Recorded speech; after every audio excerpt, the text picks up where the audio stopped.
I do agree this is a circumstantial case, and circumstantial evidence is sufficient for a bind over and even conviction. Today is January 9th, 2025, exactly 1 year, from the day Desire Harris disappeared. Sad. Before I get into the charges, and the main charge of premeditated first-degree murder, I have to speak on Desire Harris and the community who failed her. And I am only presented with certain evidence. I don't know the whole story. The attorneys know more than me, the family knows more than me, but from what I have heard over the last 4 days and 5 days total, is that several people failed her. Yes. I don't know where her mother is. I don't know anything other than that she was forced to live in a home where she was not protected or given the adequate attention and love. I don't know where her father is. I don't have any mention of him in her life, no presence. That's a good point. Cordell, aka King, and all the men who saw Jarvis Butts hanging out and always around these young girls, including Desire, and his 9-year-old daughter going up to the shop to clean up his shop. Crazy. The school counselor who never showed up, or the person who was supposed to show up if that counselor was absent, after Desire was on the floor on the day she went missing, saying that she needed to speak to someone and speak to a counselor. There's no mention of CPS, but I wonder what their involvement was over the years, because this was not just a 1-year thing. There are text messages at least from 2022. To her adoptive grandmother, Annette Harris, whose testimony, in my opinion, was very questionable. I understand why the people put her on the stand to establish Desir's residence and the houses on Bedford and the regular routine, to establish also that Desire was not a runaway child, that she was not a bad kid.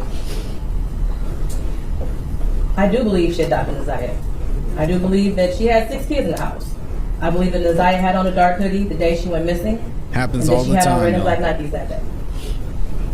What is hard to believe is that the defendant never came into the house as she testified. And there was also a minor that testified that he did as well. Text messages that show between him and Desire that he did in the basement, saying he was going to the shower, stealing her panties.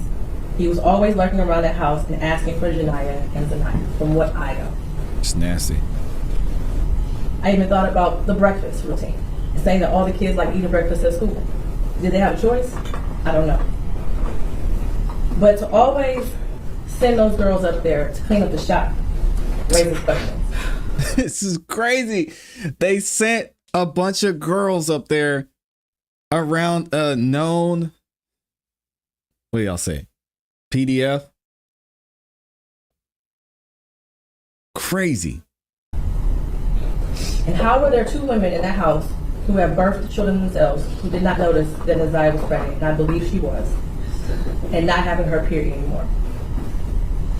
But then after hearing text messages today, begging Jarvis for pads as if she didn't have anyone else to give them for her. And what stood out the most was when Annette Harris stood on the stand, and she learned around 6 p.m. that Desire did not come home from school, and said she looked around for her and decided to wait until the next morning to call the police. Without a tear, without emotion, or any expression of being devastated. And to her Aunt Shannon, who also showed no emotion, expression of being devastated from Desire going missing. She stated that she had friends help look for Desire, but was directed to just wait until the morning to call the police. A grown woman who likely suspected something strange going on didn't feel the need to call the police either. They were both able to go to sleep at night without hearing from Desire or having any indication that she was coming home that night. And of course, the defendant, who I will get to in a minute. I don't know who else failed Desire, but the community did.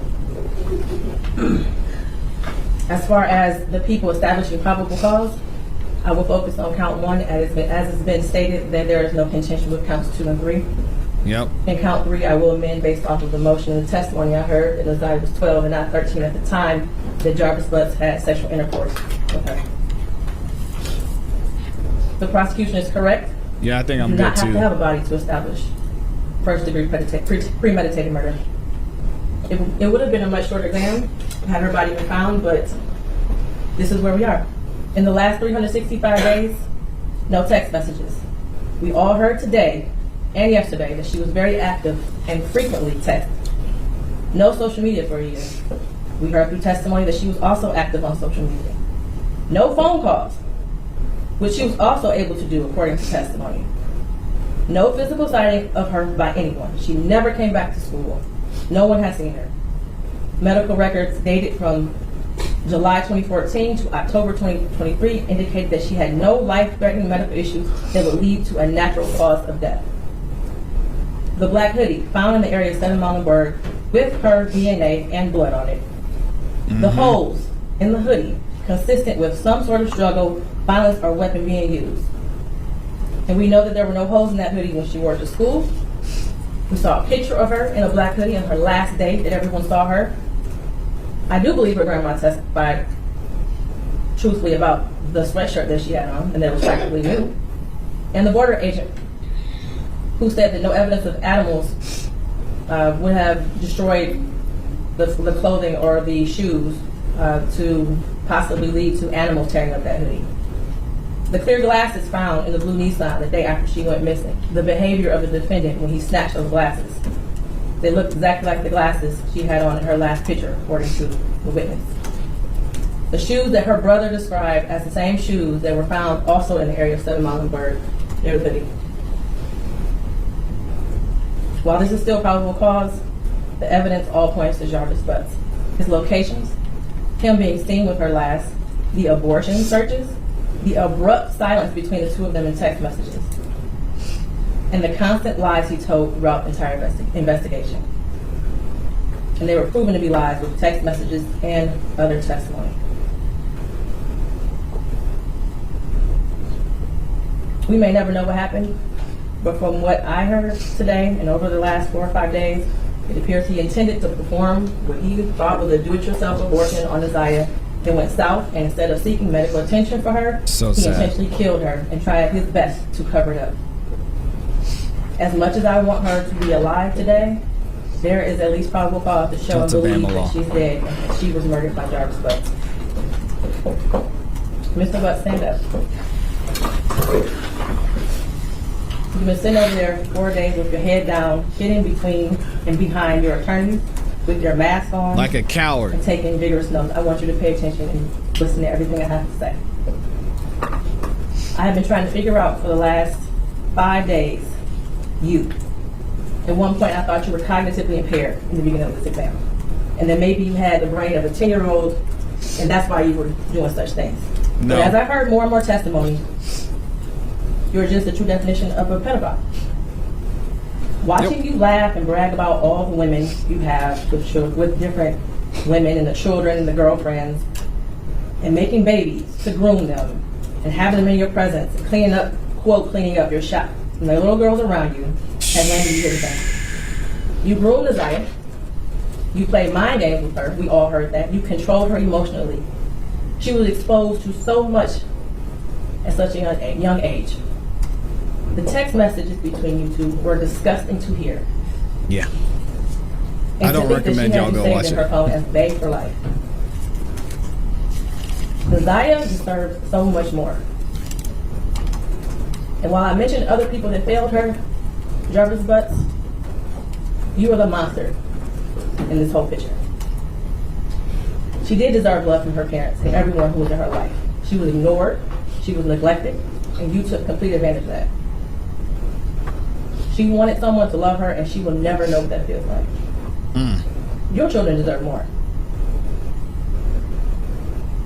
Yeah, they deserve something other than his DNA. As much as the defense counsel has raised issues on count 1, all that has done is raise the question of fact for the trier of fact, which means that this will be for a jury or a judge to hear in the Third Circuit. I pray for the healing of all the victims and the young girls and possibly boys who have come into contact with you. As a community, we should look at this case as a prime example of how much work we have to do when it comes to protecting our children and especially our black girls. I pray for closure and healing for all those who have been traumatized by you. It doesn't work like that, Judge. Jarvis Butts, I wish you a speedy trial and that justice be delivered. Your bind over date It's January 16th at 9 o'clock a.m. January 16th. Shout out to the judge for making that amazing statement. Very, very well said. She held the family accountable. She held Jarvis accountable. And she held the community accountable, which I think is well said. You know who the people are who are doing these things. You know, Unc over there, he gets a little too friendly. You see what happened? It's not hard. There's not a lot of work that needs to be done, Judge. That's where I disagree. The work is simple. Get these guys out of your homes.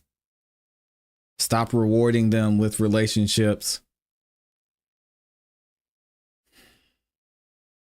That starts there.